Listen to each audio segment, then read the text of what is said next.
Hello everyone, welcome to my channel maths by Mayank. जैसा कि आप लोगों को पता है कि हम अभी तक जितने भी पेपर किए हैं वो सब बीपीएससी में पूछे गए जितने भी मैथ्स के क्वेश्चन थे उन सब का हम लोगों ने एनालिसिस किया है।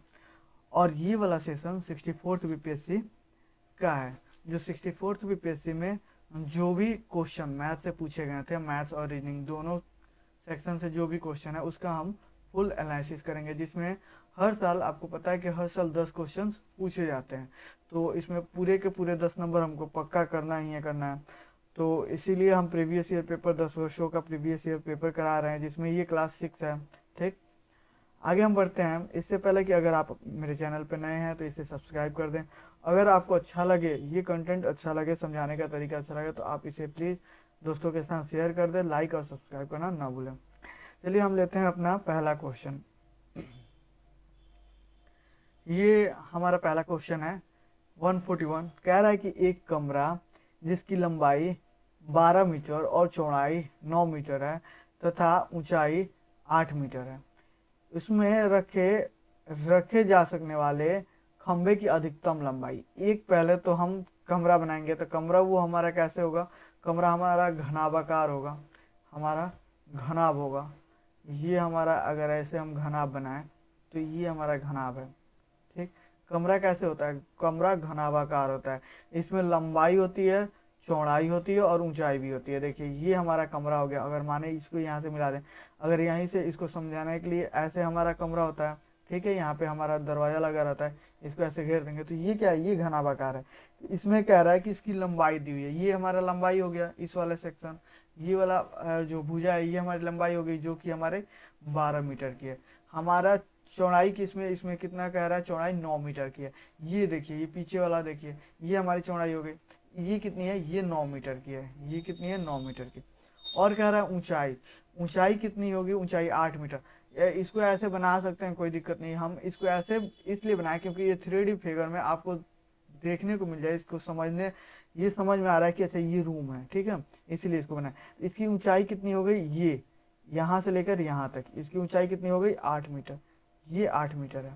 ठीक, तो इसमें कह रहा है कि इसमें अधिकतम कितनी लंबाई होगी अधिकतम जिसमें हम खंबे रख सकते हैं। तो देखिए, अगर हम इस कोने पर एक खंबा रखें तो ये सबसे अधिक लंबाई का होगा, या फिर हम इस कोने से इस कोने पर हम रखेंगे, यानी कि कोने से कोने ही हम रखेंगे तभी हमारा जाके सबसे लंबा होगा। ऐसे तो ऊंचाई जो रखेंगे सीधा या फिर सपाट, अगर सपाट हम रख दें ऐसे धरती पे रख के ऐसे लंबाई के, तो ये तो लंबाई के हिसाब से हो जाएगा। चौड़ाई तो और छोटा है और ये ऊंचाई तो उससे भी छोटा है, 8 ही मीटर का है। तो हम क्या करेंगे, हम इस कोने से लेकर इस कोने पे हम इसका एक खंबा लगा देंगे। जब इस कोने से इस कोने पे एक खंबा लगाएंगे, यहाँ से लेकर ऐसे एक खंबा लगाएंगे, तो ये हमारा क्या होगा, ये हमारा विकर्ण हो जाएगा। और जब हम विकर्ण हो जाएगा तो इसमें हम क्या निकालेंगे, यही हमको निकालना रह जाएगा, विकर्ण। और विकर्ण घनाभ में हम देखें तो घनाभ में विकर्ण का फॉर्मूला होता है अंडर रूट लंबाई का स्क्वायर, फिर हम जोड़ देंगे इसमें चौड़ाई का स्क्वायर, फिर हम इसमें जोड़ देंगे ऊंचाई का स्क्वायर। ये हमारा क्या होगा, ये हमारा विकर्ण निकालने का फॉर्मूला हो गया, जो कि अंडर रूट लंबाई का स्क्वायर। हम देखें लंबाई कितनी है, लंबाई हमारा 12 है, तो 12 के जब स्क्वायर करेंगे तो कितना आ जाएगा, 144। चौड़ाई का स्क्वायर हम करेंगे 9 का स्क्वायर कितना आ जाएगा, 81। और 8 का स्क्वायर कितना आ जाएगा, 64। 8 का स्क्वायर कितना आ जाएगा, 64। तो हम क्या करेंगे, यहाँ पे लंबाई का स्क्वायर 144, चौड़ाई का स्क्वायर 81 और ऊंचाई का स्क्वायर 64 हम लिख देंगे। अगर हम इसको जोड़ेंगे तो देखिए कितना आ रहा है, 4 4 8 1 9, यहाँ पे 814, 14 4 18, 8 हाथ में लगा 1, ये आया 2, 1 1 2 आ गया 289। 289 किसका स्क्वायर होता है, 17 का स्क्वायर होता है।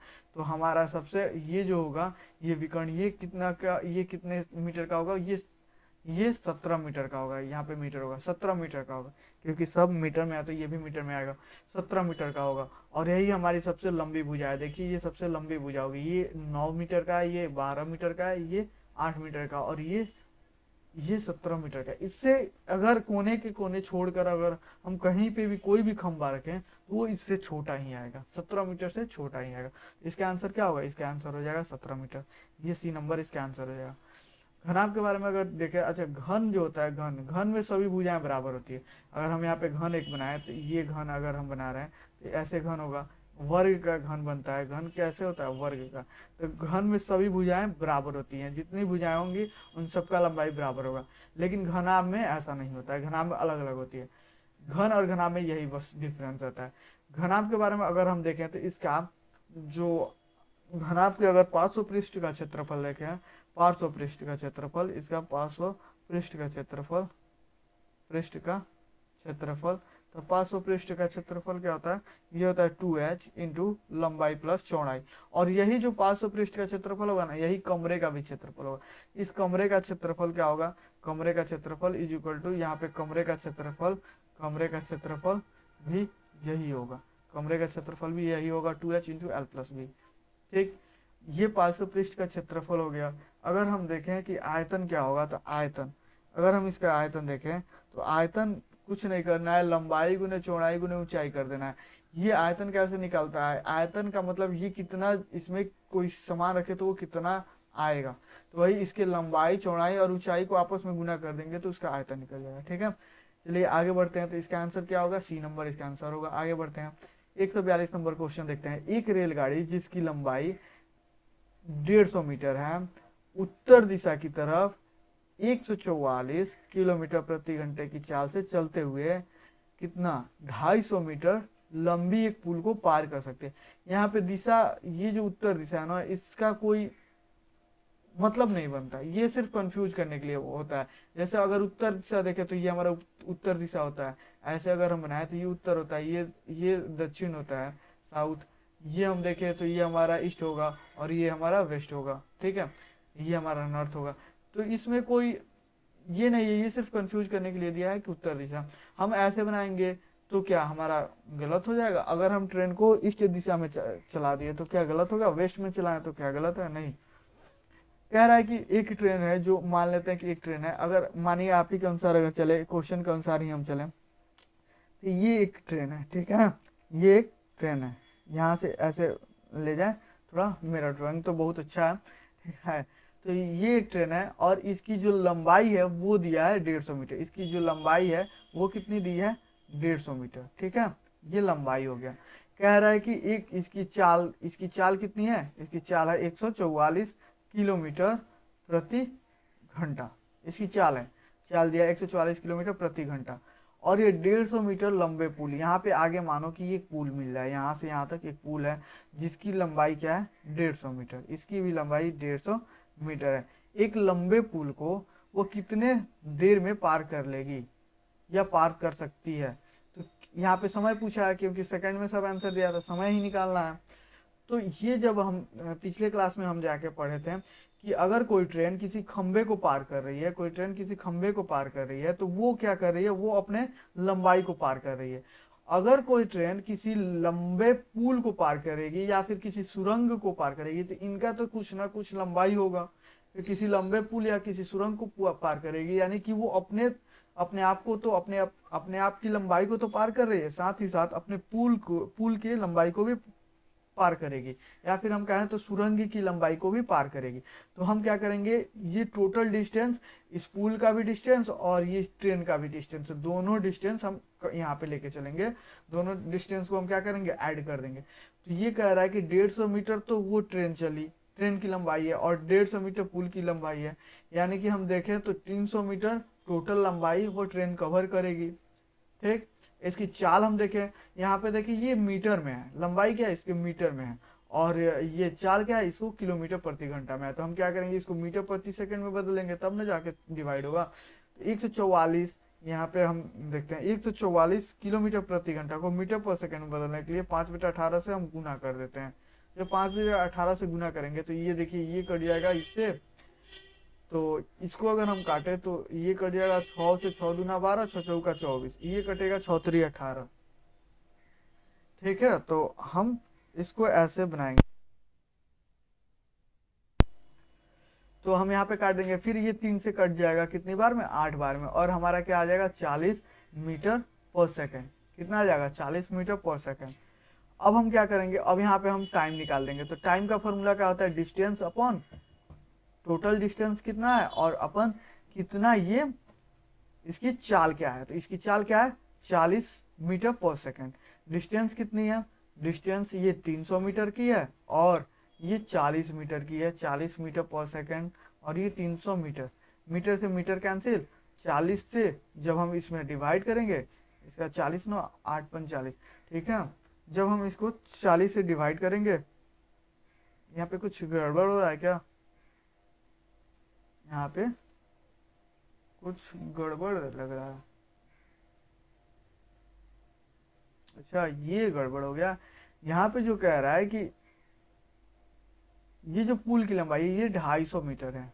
पुल की लंबाई क्या है 250 मीटर है, हम 150 मान लिए थे। पुल की लंबाई देखें तो 250 मीटर। तो हम क्या करेंगे, ये 300 नहीं होगा, ये कितना हो जाएगा, ये 400 हो जाएगा। कितना मीटर 400 मीटर। यहाँ पे क्या करेंगे 400 मीटर। तो जब हम इसको डिवाइड करेंगे तो आ जाएगा हमारा 10 से ये डिवाइड हो जाएगा और नीचे सेकंड बचेगा तो हमारा क्या बच जाएगा 10 सेकंड। और यही हमारा क्या होगा आंसर होगा 10 सेकंड। डी नंबर हमारा आंसर होगा, ठीक है। तो यहाँ पे ये गड़बड़ हुआ था, थोड़ा सुधार लीजिएगा, कोई बाय मिस्टेक लिखने में थोड़ा सा गड़बड़ हो गया था, ठीक है। तो इसका आंसर डी नंबर होगा। आगे हम बढ़ते हैं 143 नंबर हम क्वेश्चन लेते हैं। 143 नंबर क्वेश्चन क्या कह रहा है कि 1 और 50 के बीच कितनी अभाज्य संख्याएं, एक से बड़ी और 50, यहाँ पे 50 लिखे, 50 से छोटी कितनी अभाज्य संख्याएं आती हैं। अभाज्य संख्या क्या होती है, अगर हम यहाँ पे देखें अभाज्य संख्या, तो अभाज्य संख्या क्या होगी, अभाज्य संख्या वह संख्याएं होती है, वह संख्या जो एक तथा स्वयं को छोड़कर किसी अन्य संख्या से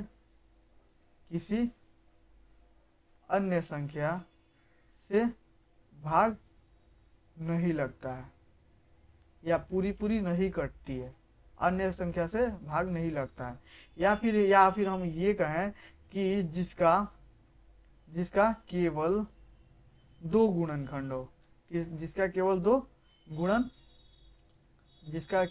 गुणनखंड हो, ये क्या होगी, ये हमारा अभाज्य संख्या होगी। जैसे अगर हम सबसे छोटी अभाज्य संख्या देखें तो 2 छोटी अभाज्य संख्या, क्यों, इसका 2 ही गुणनखंड है, एक और एक 2, और कोई गुणनखंड है नहीं। जैसे 3 5 7, तो वही यहाँ पे पूछ रहा है, एक से बड़ी अभाज्य संख्या तो 2, उसके बाद 3, उसके बाद 5, उसके बाद 7, उसके बाद 9 नहीं होगा, याद रखिएगा 9 नहीं होगा। 9 यहाँ पे अगर हम करें तो 9 1 से जाएगा, 3 से जाएगा और 9 से जाएगा। इसके गुणनखंड कितना हो गया 3, हमको कितना गुणनखंड चाहिए सिर्फ 2, तो 9 नहीं होगा। यहाँ पे क्या होगा 11, उसके बाद 13, उसके बाद 17, उसके बाद 19, उसके बाद 23, 21 नहीं होगा 23, उसके बाद 29, 27 नहीं होगा, 25 नहीं होगा, उसके बाद 29, उसके बाद 31, उसके बाद 33 नहीं होगा, ठीक है, 35 नहीं होगा, 37, ठीक, 39 नहीं होगा, 41 होगा, 43 होगा, ठीक है, 45 नहीं होगा, 47 होगा, 49 नहीं होगा, 7 से कटता है 49 नहीं होगा। अब देखिए ये 49 के बाद तो पूछा नहीं है, नहीं तो 51 आ जाता, 53 आ जाता, तो यहाँ पे 51 नहीं होगा, 53 आ जाता, ठीक है। तो यहाँ पे जो देखे 50 से छोटी पूछ रहा है, इनके बीच में 50 को भी नहीं लेना है, इनके बीच में तो कितनी अभाज्य संख्याएं होंगी, 1 2 3 4 5 6 7 8 9 10 11 12 13, ये 14, ये 15, कितनी अभाज्य संख्याएं हो गई 15। इसका आंसर क्या हो जाएगा 15। ये अभाज्य संख्या का डिफिनीशन है, इसको याद रखिएगा। आता है प्राइम नंबर जिसे बोलते हैं हम, अभाज्य संख्या प्राइम नंबर, ठीक है, तो ये आता है। इसका आंसर क्या होगा बी। हम आगे बढ़ते हैं 144 नंबर क्वेश्चन देखते हैं। ये कह रहा है कि x इज इक्वल टू -2/3 हो तब 9x माइनस 3x माइनस 11 बराबर है, इज इक्वल टू क्या। तो अगर हम x का मान दिया तो यहाँ पे x का वैल्यू रख सकते हैं 9 इंटू -2/3। अच्छा यहाँ पे कुछ गड़बड़ है क्या, यहाँ पे भी एक चीज छूट गया है, थोड़ा इसको मेंशन कीजिएगा। यहाँ पे जो है ये x² 9x², नहीं तो ये तो फिर घट के 6x होता है ना, तो ये 9x² है। तो हम इसका क्या करेंगे स्क्वायर, उसके बाद कह रहा है कि -3 और यहाँ पे कर देंगे -2/3 या फिर -11 इज इक्वल टू 1। जब हम इसको करेंगे तो ये हो जाएगा 9। जब यहाँ पे स्क्वायर को करेंगे तो 2 का स्क्वायर 4 और माइनस स्क्वायर हो जाएगा तो प्लस हो जाएगा, 3 का स्क्वायर 9, -3 गुने -2/3, 3 से 3 काट देंगे और -11, ये 9 से 9 काट देंगे, हमारे पास बचा क्या 4 और माइनस माइनस हम कर देंगे प्लस, और ये हमारे पास हो गया 2 -11, ये 2 4 कितना हो जाएगा 6, 6 में से 11 गया 5 और माइनस का साइन बढ़ा है तो -5, तो हमारा आंसर क्या हो जाएगा -5, जो कि सी नंबर आंसर है। चलिए हम यहाँ पे सिंपल था कि x की वैल्यू को सिर्फ यहाँ पे लाकर पुट कर देना है, ठीक है, और जो आएगा वो आंसर हो जाएगा। ठीक, आगे बढ़ते हैं। 145 नंबर हम क्वेश्चन देखते हैं। कह रहा है कि एक परीक्षा में प्रत्येक उम्मीदवार हिंदी अथवा इतिहास अथवा दोनों लेता है। 66% हिंदी और 59% इतिहास लेते हैं।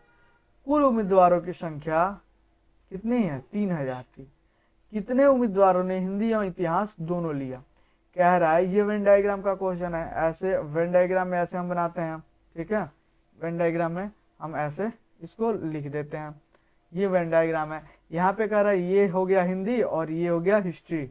ये क्या हो गया? हिस्ट्री। ठीक, ये हिंदी, ठीक है। कह रहा है कि दोनों लेता है, किसमें? हिंदी में। हिंदी में कह रहा है 66% और हिस्ट्री में कह रहा है 59%। ठीक, अच्छा ये एक बात बताइए, कोई भी परसेंट अपने आप में कितना होता है? 100% होता है, ठीक है। कोई भी परसेंटेज अपने आप में 100% होगा। ये कह रहा है कि 66% हिंदी ले लिया और 59% हिस्ट्री ले लिया। जब 66 और 59 को हम जोड़ेंगे तो हमारे पास कितना आ जाएगा? ये 125%, जो कि ये तो होता ही नहीं है। कोई भी अगर होगा स्टूडेंट तो वो भी अपने आप में 100% होगा। ये कितना करा? 125%, यानी कि 100% से ये 25% ज़्यादा है। और ये जो ज़्यादा क्यों है? ये ज़्यादा इसलिए है क्योंकि कुछ स्टूडेंट हिंदी वाले हिस्ट्री भी लिए होंगे 2 विषय, कुछ हिस्ट्री वाले हिंदी भी लिए होंगे 2 विषय। यही 25% जो दोनों में आते हैं, ये दोनों ज़्यादा हैं। तो कह रहा है कि कितने उम्मीदवार हिंदी और इतिहास दोनों लिए हैं, यही तो 25% पूछ रहा है। तो अगर परसेंटेज पूछता तो 25% आंसर हो जाता, लेकिन हमारे पास डाटा दिया है। टोटल कितना दिया है? टोटल डाटा 3000 दिया है। इसका हमको 25% निकाल देना है। इसका 25% निकालेंगे तो नीचे आ जाएगा 100, ये परसेंटेज हट जाएगा, 2 0 से 2 0 कैंसिल हो जाएगा। 25 में 3 से गुना कर देंगे, 25 में 3 से गुना करेंगे, हमारे पास आ जाएगा 75, 1 0 यहाँ पर बचेगा, 750। 750 ऐसे स्टूडेंट हैं जो कि हिंदी और हिस्ट्री दोनों लिए हैं, और इसका आंसर हो जाएगा बी नंबर आंसर। ठीक है, ये वेन डायग्राम का क्वेश्चन था। आगे हम बढ़ते हैं, देखते हैं 146 नंबर क्वेश्चन। 146 नंबर क्वेश्चन क्या कह रहा है कि x इज इक्वल टू √0.00001225, और ऐसे ही नीचे इसके बाई में दिया है 0.00005329। अच्छा, ये जो है ऊपर नीचे सेम डेसिमल, जो डेसिमल है वो सेम अंक के बाद दिया हुआ है, सेम डिजिट के बाद डेसिमल दिया है। तो दोनों में डिजिट हम हटा देंगे, डेसिमल हम हटा सकते हैं ना। जैसे अगर हम इसको, अगर रफली हम बताएं कि इसको लिखा कैसे जाएगा, देखिए इसके लिए अगर 0 पॉइंट है यहाँ पे, तो हम 0 को पॉइंट, ये 0 पॉइंट यहाँ पे अगर पॉइंट हम बैठा दिए 0.00 कितना 0 4 0, और उसके बाद क्या है 1225, ठीक है। और बाई में हम देखें 0 पॉइंट यहाँ पे 40 और यहाँ पे क्या है 5329, ठीक। तो जब हम यहाँ पे डेसिमल इसको हटाएंगे, जब यहाँ पे ये डेसिमल हटाएंगे तो हमारा डेसिमल हटता है तो क्या हो जाता है? हमारा डेसिमल होता है तो उसके डेसिमल के बाद कितने अंक है उतने 0 बैठ जाएंगे, 4 0 और 4 8 अंक है, तो यहाँ पे 8 0 हम बैठा देंगे, ठीक है। देखिए 2 4 6 2 8, 8 0 हम बैठा देते हैं। नीचे भी वही करेंगे, डेसिमल हटाएंगे तो जितना 0 है इसके ऊपर हम क्या करते हैं उतना ही 0 1 पे हम बैठा देते हैं। 2 4 6 1 7 1 8 8, ये जो 8 0 से कैंसिल हो जाएगा। इसीलिए हम बोले पहले ही कि डेसिमल से डेसिमल को हम हटा दे रहे हैं, ठीक, क्योंकि सॉल्व करेंगे तो इतना ही आएगा, ये हट जाएगा। तो हमारे पास बच क्या जाएगा? हमारे पास बच जाएगा 1225 और बाई में 5329, ठीक है। और अंडर रूट हम इसको डाल देंगे जो कि x का मान है, ठीक। तो जब अंदर रूट डालेंगे तो ये 1225 किसका स्क्वायर होता है, तो 1225 अगर हम देखें तो 25 का तो स्क्वायर 5 और 12 का स्क्वायर 3 इंटू 4 तो 35 का स्क्वायर होता है, ठीक। 1225 किसका स्क्वायर होता है, 35 का स्क्वायर होता है। और इसका अगर हम ऑप्शन में जाए तो 35 से केवल एक आंसर में, एक ही ऑप्शन में ही है 35/73, और सब में तो है नहीं। इसका आंसर क्या हो जाए, ए नंबर। फिर भी हम इसका देखते हैं तो ये कितने का स्क्वायर होता है, तो ये 73 का स्क्वायर होता है। अगर आपको 70 इसका स्क्वायर नहीं निकालने आता है स्क्वायर रूट, तो आप 73 का स्क्वायर निकाल दें। 73 इंटू 73 जब हम करेंगे तो ये हमारा आ जाएगा 339 और 7 तरीका 21, 7 तरीका 21 दूना 42 के 2 4 और 7 तो 49 और 4 49 4 53 5329, यही हमारा ये यहाँ पे 5329 अंदर रूट में था। इसका आंसर क्या होगा, यही ये ए नंबर इसका आंसर हो जाएगा। आगे हम बढ़ते हैं 147 नंबर देखते हैं। कह रहा है कि यदि x plus 1/y is equal to 1, x plus 1/y is equal to 1, और दिया y is equal to 1/z is equal to 1, y plus, sorry यहाँ पे y प्लस है, यहाँ पे y, अगर इन दोनों को मिटा के हम y प्लस लिख दें, यहाँ पे y प्लस, क्वेश्चन में क्या दिया, y plus 1/z is equal to 1। तो दिया क्या है, बोल रहा है क्या, हमारे पास z प्लस 1/y।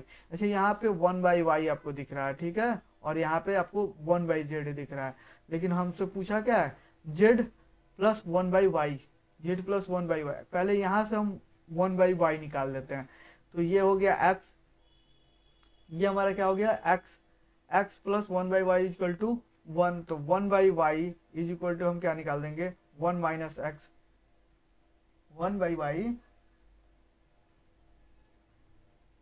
यहां से हम क्या निकाल देंगे, 1/y is equal to 1 minus x, ये निकालेंगे। अच्छा 1/y ना पूछ रहा है,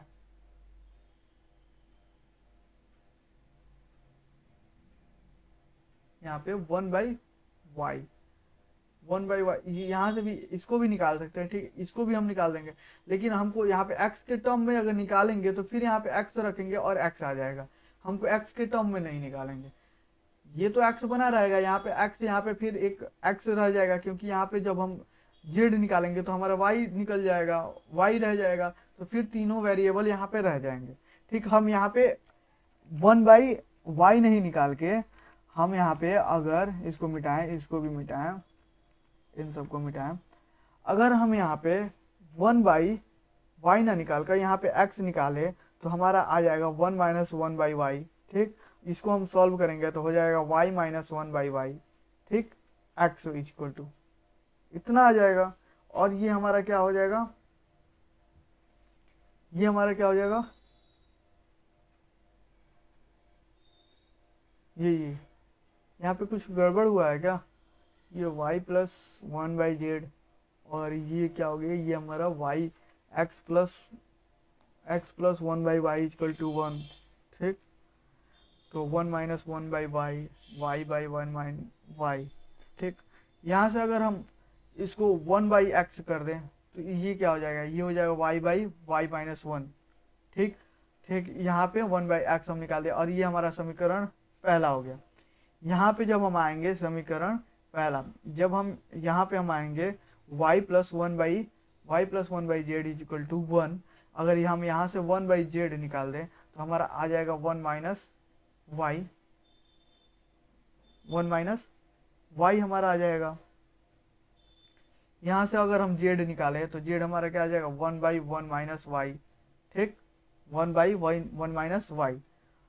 यहाँ पे जो था 1/x, यहाँ पे हमारा गड़बड़ ये हुआ है ना कि ये जो क्वेश्चन है ना z प्लस 1/y,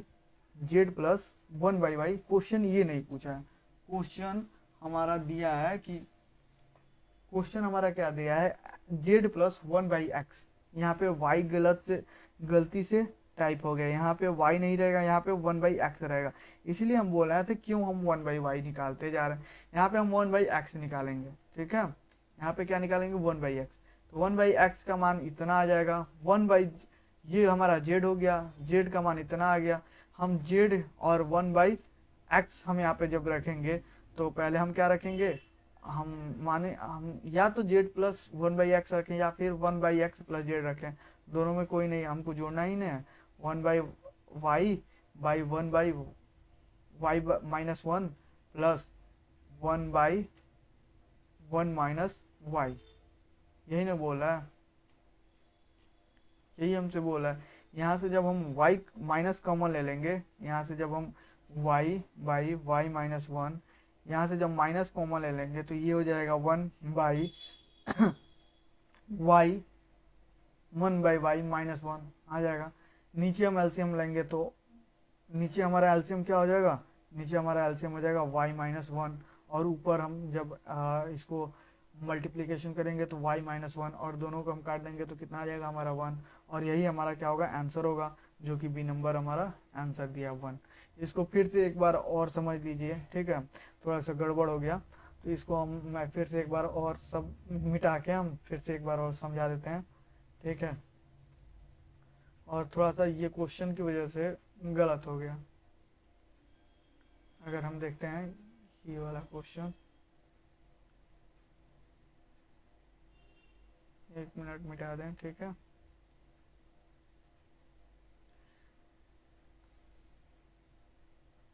हम आगे ये वाला क्वेश्चन देखते हैं। ये वाला क्वेश्चन कहता क्या है, ये वाला क्वेश्चन कह रहा है यहाँ से x plus 1/y is equal to 1 और y plus 1/z is equal to 1। हमको ज्ञात क्या करना है, z और 1/x। यहाँ से x हम निकालेंगे तो x जब निकालेंगे तो हो जाएगा 1 माइनस 1/y, ठीक। 1/x जब निकालेंगे, क्योंकि 1/x पूछा है, तो ये जब पलट गया तो ये भी हमारा पलट जाएगा।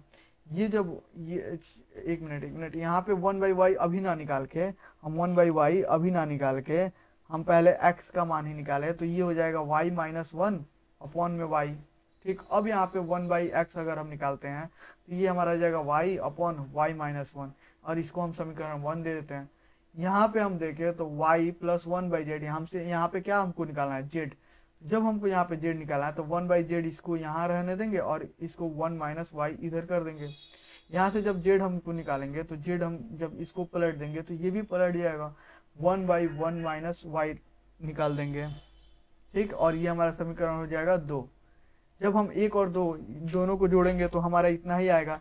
z हम z के जगह पर z प्लस 1/x, z की जगह पे हम क्या जोड़ेंगे, 1/1 माइनस y, और x की जगह पे हम क्या जोड़ेंगे, y अपॉन y माइनस 1।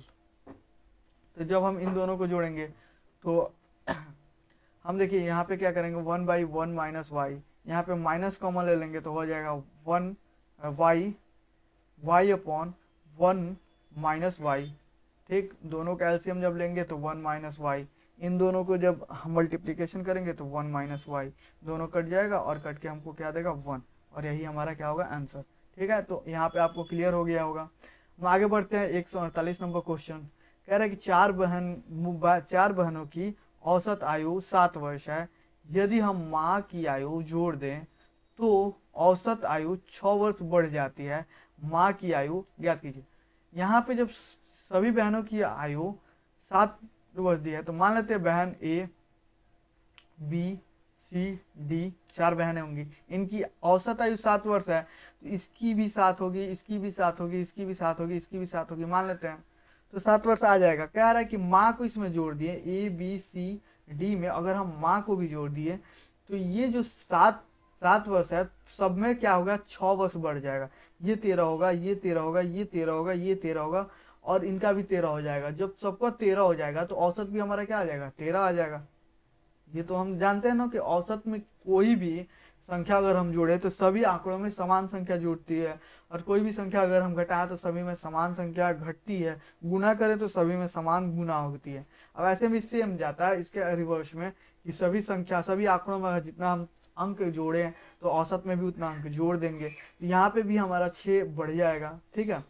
तो अगर हम एवरेज देखें तो एवरेज का फॉर्मूला क्या होता है, तो एवरेज का फॉर्मूला होता है आंकड़ों की कुल संख्या का योग, ठीक है, बटा में आंकड़ों की कुल संख्या, आंकड़ों कि कुल आंकड़ों की कुल संख्या का योग कुल संख्या, ठीक है, ये हमारा क्या होता है, एवरेज होता है। तो लेकिन यहाँ पे क्या कह रहा है कि एवरेज पहले कितना था, पहले 7 था, एवरेज पहले 7 था, तो उस समय कुल संख्या क्या थी, सभी बहनों को जोड़ देंगे A B C plus D, और कितना इनका है तो 4। तो यहाँ पे जब हम A plus B plus C plus D इनका योग निकालेंगे तो योग कितना हो जाएगा, ये 4 जो है ये इधर चला जाएगा तो 7 चौका 28 हो जाएगा इनका योग, ठीक। जब जब इनकी माँ आ जाती है A plus B plus C plus D, और इसमें जब हम इनकी माँ को जोड़ देते हैं तो अब सदस्य कितने हो गए, आंकड़े कितने हो गए 5, और इनका जो एवरेज था वो कितना हो गया था 13। तो यहाँ पे एवरेज कितना लिख देंगे हम 13।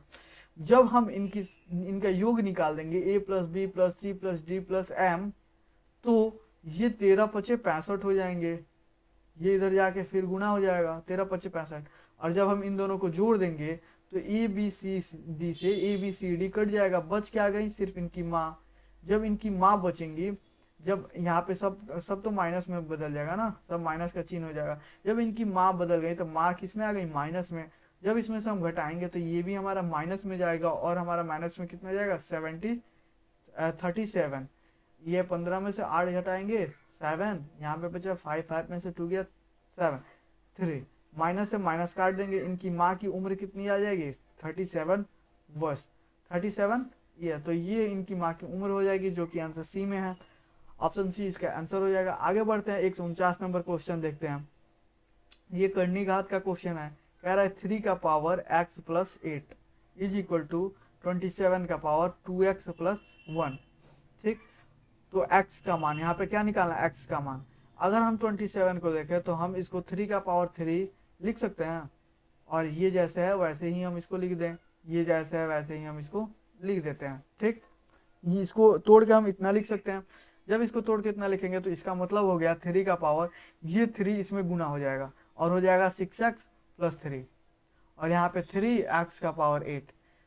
बेस क्या है, सेम है, यहाँ पे ध्यान दें, बेस क्या है, सेम है। जब बेस सेम होगा, बेस क्या होगा, बेस सेम होगा, तो हमारे पास पावर क्या होंगे, पावर भी सेम होंगे। x plus 8 is equal to 6x plus 3, power भी हमारे पास क्या होंगे, सेम होंगे। हम क्या करेंगे, x को उधर ले जाएंगे, 3 को इधर लाएंगे। 3 को जब इधर लाएंगे तो 8 माइनस 3 हो जाएगा, और x को इधर लाएंगे तो 6x माइनस x हो जाएगा। जब 6x माइनस x करेंगे तो ये हो जाएगा 5x, और इसमें से इसको घटाएंगे तो ये हो जाएगा 5। x की वैल्यू निकाल देंगे, 5/5 कट जाएगा, आ जाएगा हमारा 1, और यही हमारा क्या होगा, आंसर होगा। यानी कि x का मान पूछा था और x का मान आ गया जो कि 1 है, और बी नंबर इसका आंसर होगा। अगला बढ़ते हैं, जो कि लास्ट क्वेश्चन है आज का।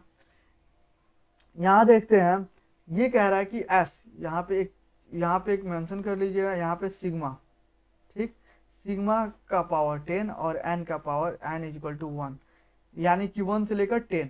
अपर लिमिट कितना है, अपर लिमिट 10 है, और लोअर लिमिट कितना है, 1 है। तो हम क्या करेंगे, यहाँ पे n क्या हो जाएगा, n लोअर लिमिट 1 से लेकर 10 तक, 1 2 3 4 5 6 7 8 9 10, और इन सबको क्या करेंगे, जोड़ेंगे किसमें, इस वाले मान में, ठीक है। इस वाले मान में हम क्या करेंगे, जोड़ेंगे। तो जब इस वाले मान में हम n की वैल्यू यहाँ पे लिखेंगे, n का मान 2n प्लस 1/2 इसमें रखने पर इसमें रखेंगे तो हमारा क्या हो जाएगा, जैसे हम पहले देखें तो 2 1 में इंटू करेंगे तो 2 इंटू 1 2 प्लस 1/2, ठीक, जोड़ देंगे। सिग्मा ये बड़ी सिग्मा है, छोटी सिग्मा ऐसे होती है, ये छोटी सिग्मा है, ठीक है, ये बड़ी सिग्मा है। 2 से हम जब यहाँ पे 2 n का मान 2 rखेंगे तो ये कितना हो जाएगा, 2 इंटू 2 4 प्लस 1/2। जब हम आगे यहाँ पे फिर 3 से हम इंटू करेंगे तो 6 प्लस 1/2, फिर हम 4 से इंटू करेंगे तो 8 प्लस 1/2। ऐसे ही हम करते 10 से जब इंटू करेंगे तो हमारा क्या आ जाएगा, 20 प्लस 1/2, यही हमारा हो जाएगा, ठीक है। तो यहाँ पे हम क्या करेंगे, 1/2 हम कॉमन ले लेंगे, तो हमारे पास बचेगा क्या, 2 plus 4 plus 6 plus dash dash dash dash plus 20। क्योंकि यहाँ पे 1/2 हम कॉमन ले लिए, और 1/2 प्लस 1/2 प्लस 1/2 जब कॉमन निकाले हैं तो इधर ये बच गया, जब इन दोनों को अलग करेंगे तो इन दोनों को अलग अलग जोड़ देंगे तो यहाँ पे ये कितनी बार जाएगा, ये हमारा 10 बार हो जाएगा। ये कितनी बार जाएगा, ये हमारा 10 बार हो जाएगा। ठीक है, यहाँ पे हम देखें यहाँ पे क्या कॉमन आ रहा है, यहाँ पे 2 कॉमन आ रहा है। 2 कॉमन जब हम निकालेंगे तो हो जाएगा 1, फिर हो जाएगा 2, यहाँ से 2 कॉमन जाएगा, फिर यहाँ से 2 कॉमन जाएगा तो 3 प्लस डैश डैश डैश, यहाँ से 20 से 2 कॉमन जाएगा तो हो जाएगा हमारा 10। और यहाँ पे जब 10 बार इसको जोड़ेंगे तो जब एलसीएम लेंगे तो नीचे क्या आ जाएगा, नीचे आ जाएगा 2 और आ जाएगा 1 प्लस 1 प्लस 1 प्लस 1 प्लस 1, कितनी बार, 10 बार। 10 बार जब 10 बार हम जोड़ेंगे तो ये कितना आ जाएगा 10, अब बाई 2, यहाँ से हमारा ये कितना हो जाएगा 5 हमारा यहाँ से हो जाएगा। ठीक है, और इसको अगर हम देखें तो ये तो हमारा हो गया 1 से लेकर 10 तक। अगर हम यहाँ पे ये फॉर्मूला लगा दें n नेचुरल नंबर का योग, क्योंकि 1 से लेकर 10 तक और ये सभी नेचुरल नंबर है, तो नेचुरल नंबर 1 से स्टार्ट होते हैं। यहाँ पे n का मान कितना दिया है, n का मान 10 दिया है, तो हम अगर फॉर्मूला लगा दें n into n plus 1 by 2 तो कोई हमारा हर्ज है, यहाँ पे n की जगह पर 10 और n प्लस 1 11 और बाई 2 ये कट जाएगा 5 से, तो ये हो जाएगा 5 11 5 55 और यहाँ पे दो ये वाला बचा था, ये 2 इसमें गुना कर देंगे तो ये हो जाएगा हमारा 110 प्लस ये 5 यहाँ पे इससे आया था तो 5 इज इक्वल टू 110 और 5 115 और यही हमारा आंसर हो जाएगा 115। ऑप्शन में दिया, हाँ डी नंबर इसका आंसर दिया 115। ठीक है, तो यहाँ तक ये बात आपको समझ में आ गई। अगर ये क्वेश्चन थोड़ा सा लेंदी है मानते हैं कि अगर ये वाला समझ में नहीं आया, देखिए इसमें जो होता है ना ये सिग्मा है, सिग्मा का मतलब इसको ऐड करना है, एस का मान है तो ये ऐड करना है। इसका अपर लिमिट दिया है 10, इसको अपर लिमिट बोलते हैं, इसको लोअर लिमिट कहते हैं। अपर लिमिट कितना है 10 और लोअर लिमिट कितना है 1, यानी कि कह रहा है कि जो n का मान होगा ना वो 1 से लेकर 10 तक होगा। अगर यहाँ पे अपर लिमिट 20 दिया रहता तो 1 से लेकर 20 होता, अगर अपर लिमिट 100 दिया रहता तो 1 से 100 होता। ठीक है, अगर यहाँ पे n के मान 0 होगा तो यहाँ पे 0 से हम रखेंगे, अगर n 3 रहता तो हम 3 से तब 10 तक जाते हैं। तो यही इसका इस क्वेश्चन का मुख्य जो बिंदु है जिसको हम समझना है तो यही है, सिग्मा का अपर लिमिट और लोअर लिमिट। लोअर लिमिट कहाँ से स्टार्ट होगा, अपर लिमिट कहाँ तक जाएगा। ठीक है, तो यहाँ तक तो हमारा कंप्लीट हो गया। अगर आपको ये वाला सेशन अगर आपको समझ में आया होगा तो आप इसको लाइक कर दें, कमेंट करना ना भूलें, कमेंट से जरूर करें ताकि हमको पता चले कि हमें क्या क्या सुधार करना है, अभी क्या क्या और समझाना बाकी है, कैसे और समझाएं। ठीक है, तो आप कमेंट से जरूर करें और अगर आप इस चैनल पर नए हैं तो सब्सक्राइब कर दें और दोस्तों के साथ शेयर कर दें। ठीक है, धन्यवाद। तो आज के सेशन को यहीं पे हम समाप्त कर रहे हैं। ठीक है, और अगला हम सेशन देखें तो अगला सेशन हो सकता है कि हमारा जो 63 बीपीएससी का हो तो हो सकता है उसका आए, 10 सेशन तक चलेगा। ठीक है, तो इसको आज यहीं तक रहने देते हैं।